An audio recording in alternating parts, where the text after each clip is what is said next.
Bienvenidos a un programa más de Perspectivas Ambientales del año 2023.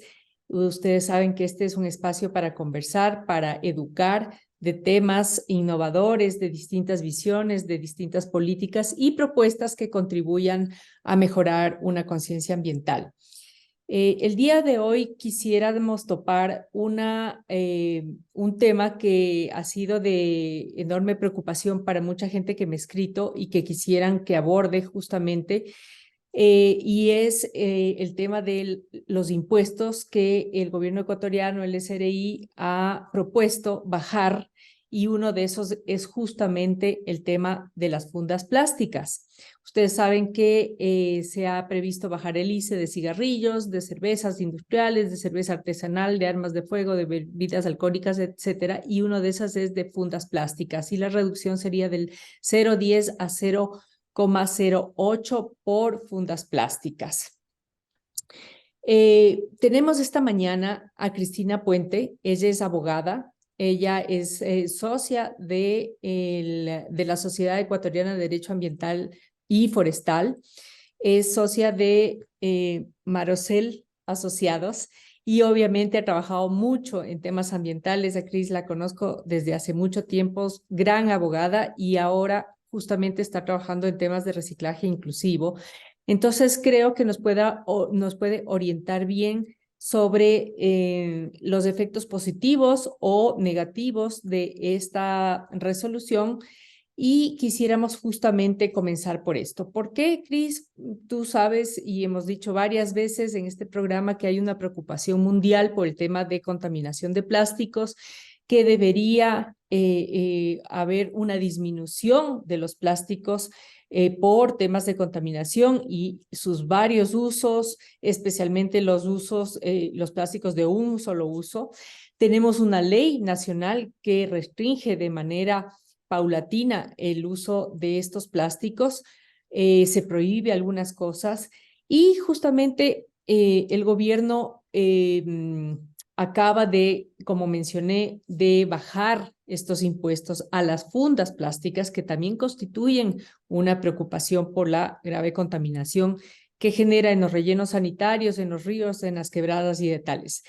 En primera instancia, parecería que este concepto, si se quiere reducir, por ejemplo, un impuesto a un producto o servicio que tiene determinado impuesto, como el 8% del IVA, que se quiere también reducir para incrementar el turismo, a que las familias salgan de paseo y salga más barato.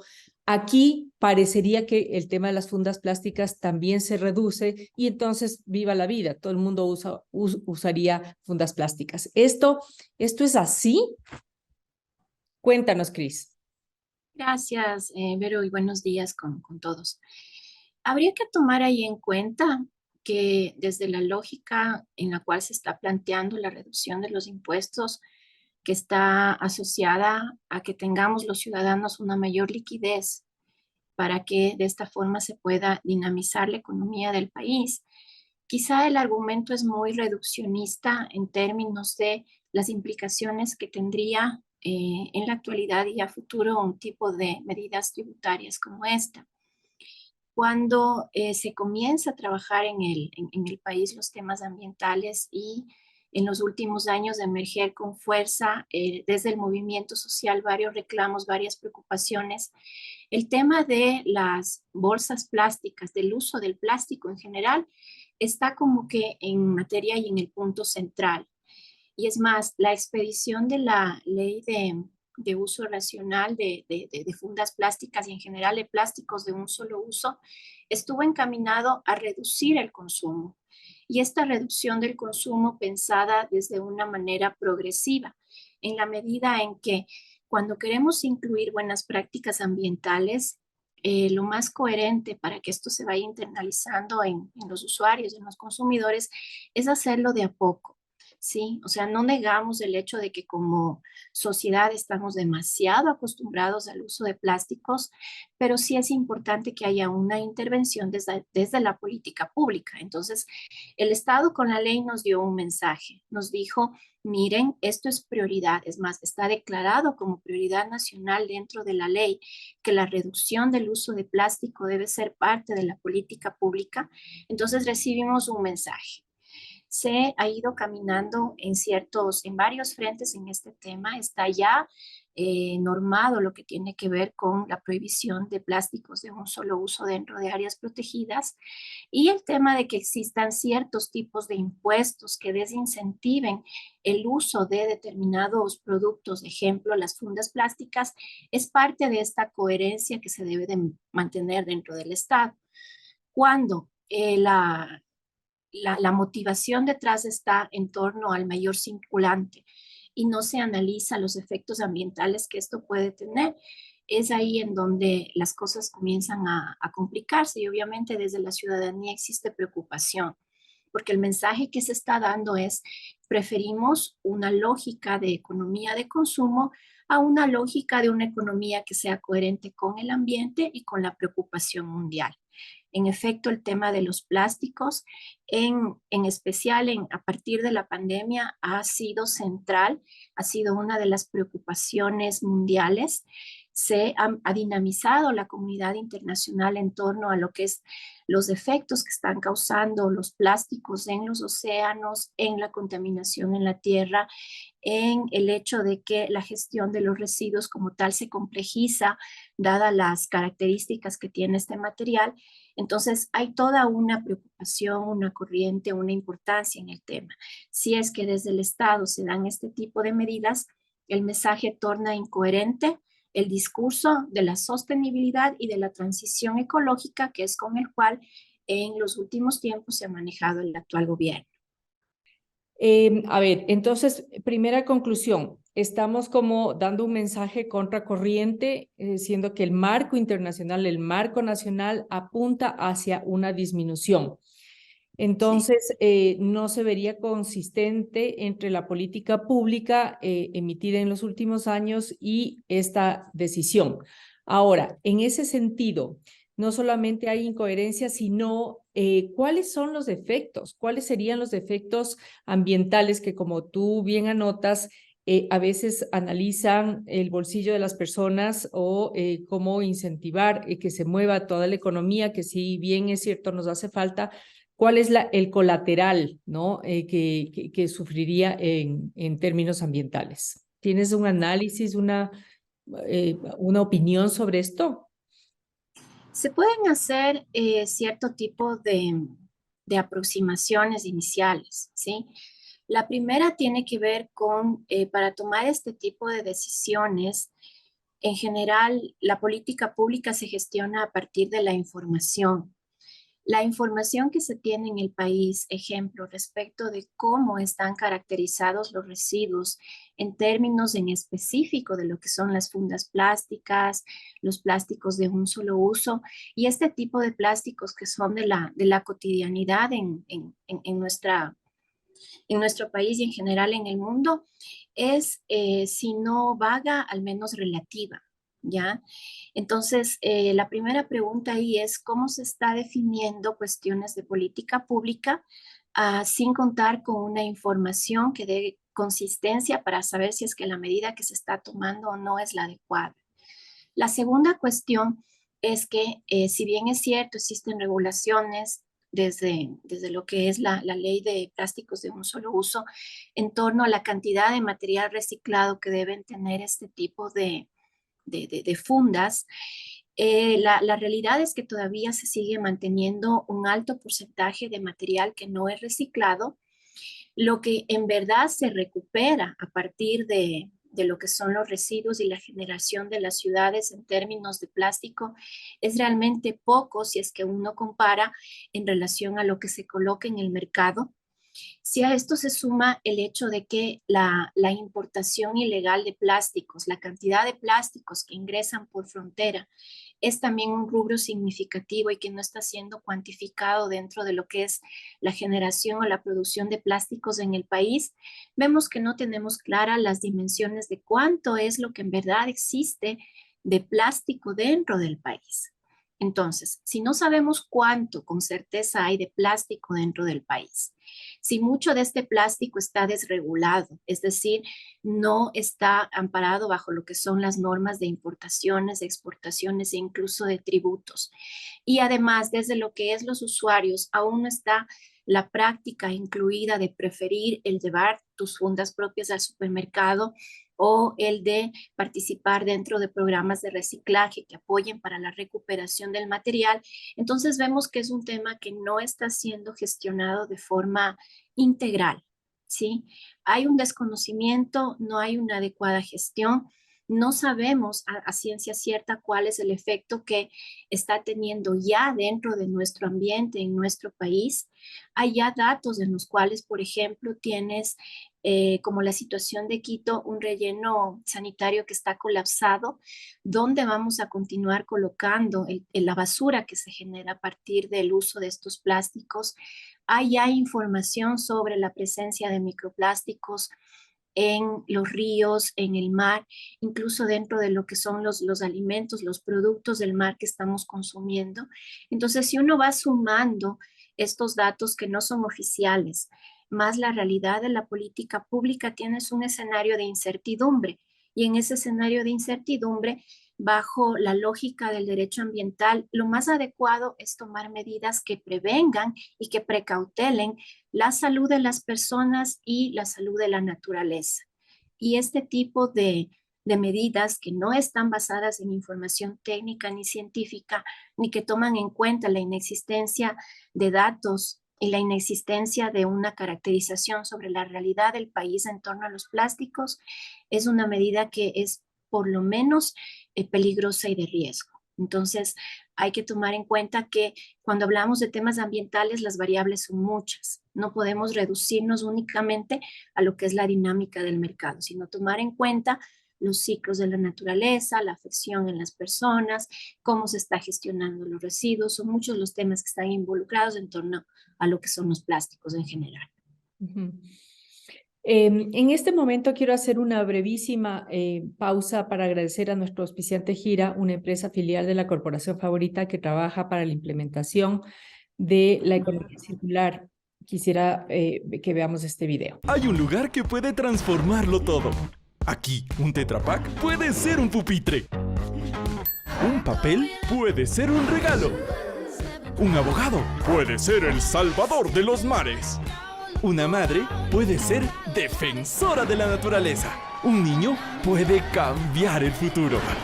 Y el mundo puede transformarse en esperanza. Hay un lugar donde todo se transforma. Trae tus empaques reciclables a los puntos Gira, ubicados en locales de Corporación Favorita. Volvemos contigo, Cris, y quisiera que me converses y me expliques un tema.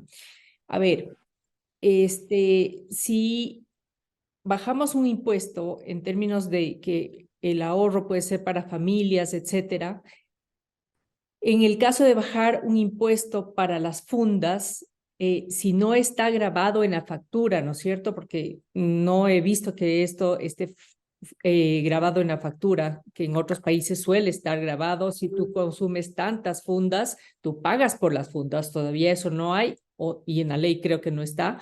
En todo caso, este impuesto no está en la factura del consumidor, por tanto, no somos conscientes tampoco de cuánto estamos consumiendo. Entonces, el consumidor finalmente no va a pagar ni más ni menos para sus compras, ¿no es cierto? Y las 20,000 fundas que la gente usa, ¿no? Somos muy pocos los que llevamos la fundita reciclaje, reusable. Entonces, esta termina siendo una forma de disminuir un gasto para los empresarios hasta que sea asumido este impuesto y no reflejado al consumidor, o ¿cuál es la lógica? ¿Cuál es tu lectura sobre esto? En general, en este tipo de impuestos, la mayor dificultad que tú tienes es la de determinar en el usuario final cómo es que se está pagando el impuesto. Y es justo por esa razón que lo que se hace es, se graba hacia los eslabones más iniciales de la cadena de valor de los productos como tales, ¿no? Entonces, en estricto sentido, lo que suele ocurrir es, y acá me voy a referir solamente para ejemplificar al impuesto redimible de botellas PET. Está también relacionado con el tema del plástico. Nosotros como consumidores lo que hacemos es pagamos los 20, 25 centavos por la bebida y dentro de ese valor está ya incluido lo que es el impuesto como tal.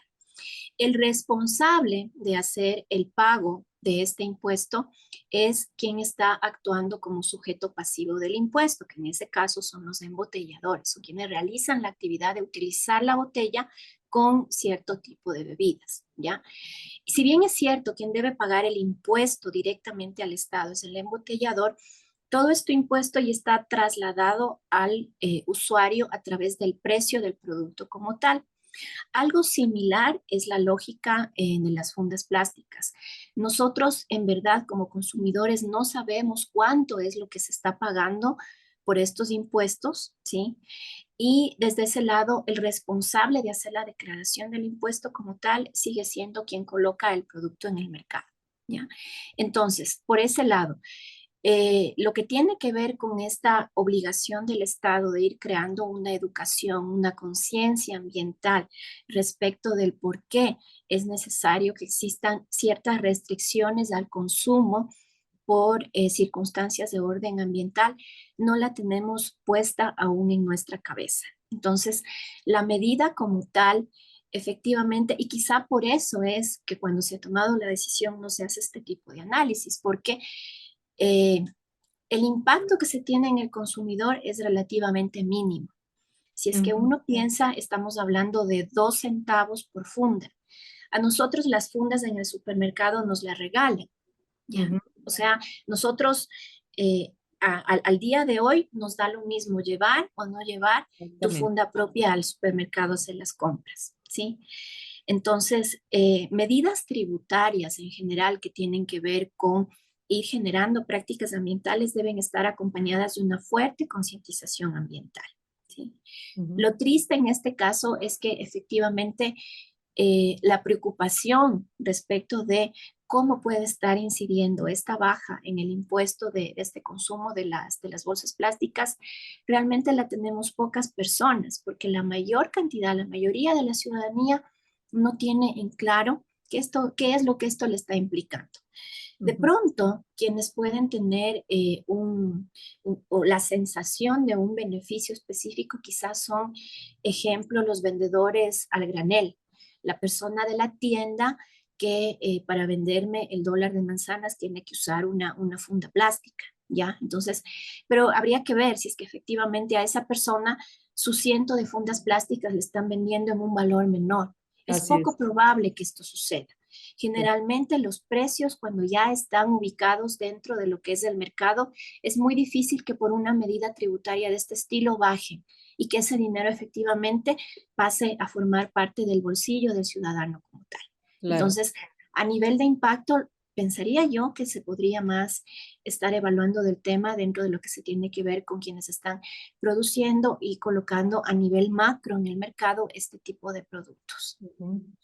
Y eso me trae como idea justamente de invitar al programa, y creo que lo voy a hacer como continuidad a tu opinión, alguien justamente del mercado que tiene y que vende a granel, a ver si efectivamente esa medida, como tú dices, le beneficia o en realidad no va a bajar el precio, no le van a vender más barato. Alguien se está beneficiando ahí, que no necesariamente es el consumidor, habría que ver.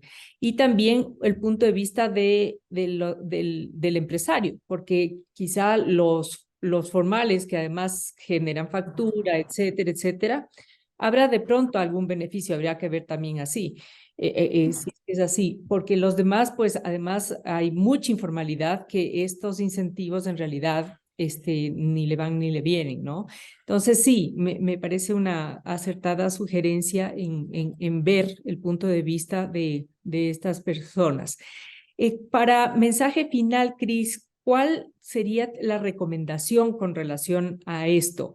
Me queda claro que de primera vista, cuando yo veo esto, mi reacción, quizá porque tenemos mucha conciencia ambiental, es esta disminución va a hacer que haya más consumo de lo que ya hay. Tú y yo vemos que igual nos regalan las fundas por todo lado, entonces no beneficia de alguna forma. ¿Qué reacción o qué consejo o recomendación sobre esto valdría la pena hacer? Quizá, y ahí yendo un poquito más allá del tema de lo que tiene que ver las bolsas plásticas como tal, que como mencionaba es algo que de alguna manera tenemos que irlo integrando dentro de nuestra cotidianidad, porque en verdad el efecto de la gestión, del manejo del plástico es realmente complejo cuando estamos hablando dentro de lo que tiene que ver con residuos sólidos. Quizá cuando yo escuché la noticia, mi mayor preocupación fue entonces de aquí en adelante por dónde va a ir la lógica de la política pública en este tipo de temas, ¿sí?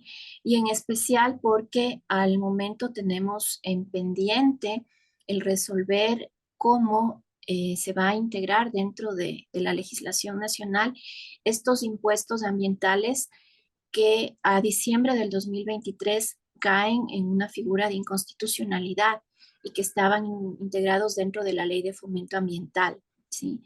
Entonces ahí uno de los impuestos que se tiene es justo el de las botellas PET, el impuesto redimible de botellas PET. Entonces, si es que al momento desde el Estado se está dando el mensaje de que el tema de los plásticos puede ser no analizado o no prioritario para tomar una medida de este estilo, habría el riesgo de que efectivamente se decida que no se continúe con el pago de este impuesto. Y en específico aquí tenemos repercusiones súper complicadas a nivel de lo que es, por una parte, la lógica del reciclaje y por otra, la economía de uno de los sectores más vulnerables del país, que es el de los recicladores de base. Es a partir de lo que se ha logrado recaudar en términos de impuesto redimible de botellas que se ha dinamizado el mercado del reciclaje. El hecho de que exista un bien en el cual yo le estoy poniendo un valor económico a través de una regulación estatal hace que haya una incidencia en el mercado y por lo tanto el mercado dice, ok, yo tengo una botella y esta botella tiene un valor y ese valor está garantizado por un impuesto que lo cobra el Estado. En el momento en que yo quito esa intervención estatal, automáticamente todos los precios de los materiales reciclables bajan. Y cuando yo bajo el precio del material reciclable, lo que hago es estoy desincentivando el reciclaje como tal. Si es que a esto sumamos el hecho de que la mayor parte de personas que se dedican al tema del reciclaje son personas en condición de vulnerabilidad y de extrema pobreza, entonces estoy ahondando una problemática como tal. Estoy generando mayor pobreza, estoy generando desempleo. Entonces miren como una medida que es de carácter ambiental va acarreando cola.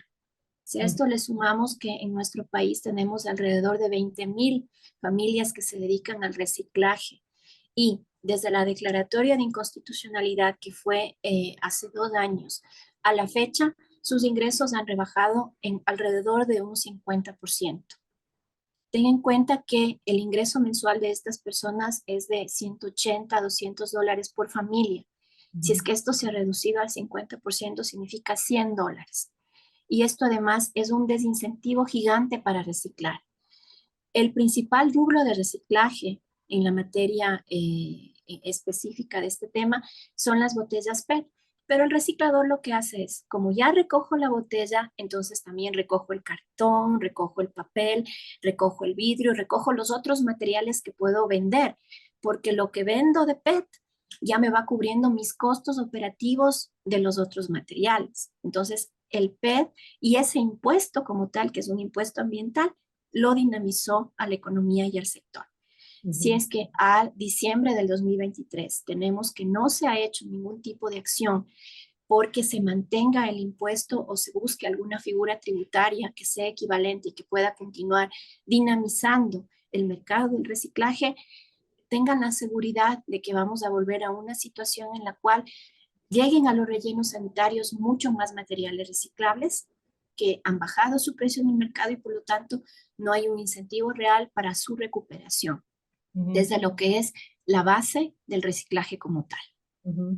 Entonces, dicho esto, Cris, más bien lo que vería yo es que deberías haber un incentivo más bien para que crezca el reciclaje con un gran gancho que puede ser justamente el PET y que además para cumplir con el porcentaje de material reciclado que tienen que tener las fundas, las botellas, etcétera, etcétera, y que dinamiza toda la cadena para que se recoja todo este material y no solamente estén precisamente los más vulnerables, que son los recicladores, sino muchos de los que viven justamente de la lógica del reuso y del reciclaje de toda esta cadena, inclusive empresarios, ¿no? Que necesitan este material para después producir desde ropa hasta volver a usar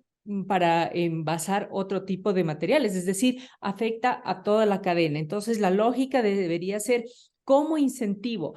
Este es como, diríamos, un incentivo perverso, no sé si es que es así llamarlo, o más bien otra lógica de incentivo a que más bien dinamice de esa forma toda la cadena con un análisis que justamente debe verse desde cuando uno desecha no solamente la funda, sino cualquier material plástico y dónde va, si es que a ser recogido por el reciclador, si es que tú entregas a un sitio de reciclaje, si es que la empresa justamente va y coge y les paga a los recicladores y eso también produce otro tipo de cosas, es decir, un análisis de toda la cadena de valor para ahí sí tomar una decisión, decir, ok, en este sector vamos a dinamizar así la economía. Quizá esa es la mejor forma, diríamos, para lograr realmente un real incentivo, ¿no?